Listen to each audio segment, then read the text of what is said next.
இன்றே டவுன்லோட் செய்து உங்கள் ஃபேவரட் ஷோக்களை என்ஜாய் பண்ணுங்க. யோ என்னையா உனக்கு தான் கீழ ரூம் கொடுத்துருக்காங்களா, இங்க எதுக்கு வீடு கட்டிட்டு இருக்க? அது நான் எக்ஸசைஸ் பண்ணிட்டு இருக்கேன். எக்ஸசைஸ். எக்ஸசைஸா? ஆமா, பாடி ஃபிட்னஸ் ஸ்ட்ரெngthக்காக தான் இதெல்லாம் ரெகுலரா பண்ணிட்டு இருக்கேன்.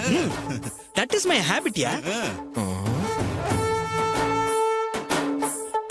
ஏயா என்னையா ஏதோ வலிப்பு வந்த மாதிரி கைய கால்லாம் உதறிக்கிட்டு இருக்க? என்னமோ சந்தில சிக்கிற எலி மாதிரி கத்திக்கிட்டு இருக்க? நான் கூட என்னமோ ஏதோ டென்ஷன் ஆகி ஓடி வந்தையா. நீ என்னடானா என்னமோ எக்ஸசைஸ் அது இதுன்னு கதை விட்டுட்டு இருக்க. சாரி, உனக்கெல்லாம் எக்ஸசைஸ் பத்தி தெரியாது. என் ஆர்ம்ஸை டச் பண்ணி பாரு, சும்மா கல்லு மாதிரி கின்னு இருக்கும். அடே அப்பா, நிஜமா அங்கிள்?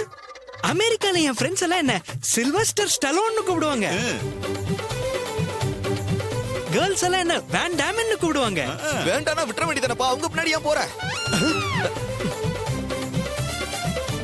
வேண்டாம்லாம் இல்லப்பா, அவங்க எல்லாம் ஹாலிவுட் ஆர்டிஸ்ட் பா. உனக்கு அவங்களெல்லாம் தெரியாது. சரி, எக்ஸசைஸ்லாம் ஓகே. ஆமா, இந்த கல்லெல்லாம் எதுக்கு போட்டு உடைச்சு வச்சிருக்க? எக்ஸசைஸ் பண்ணும்போது டெய்லி 100 செங்கல் உடைப்பேன். ஏன் கலிபோர்னியால கல்லு உடைச்சிட்டு இருந்தியா? Karate practice man, karate practice.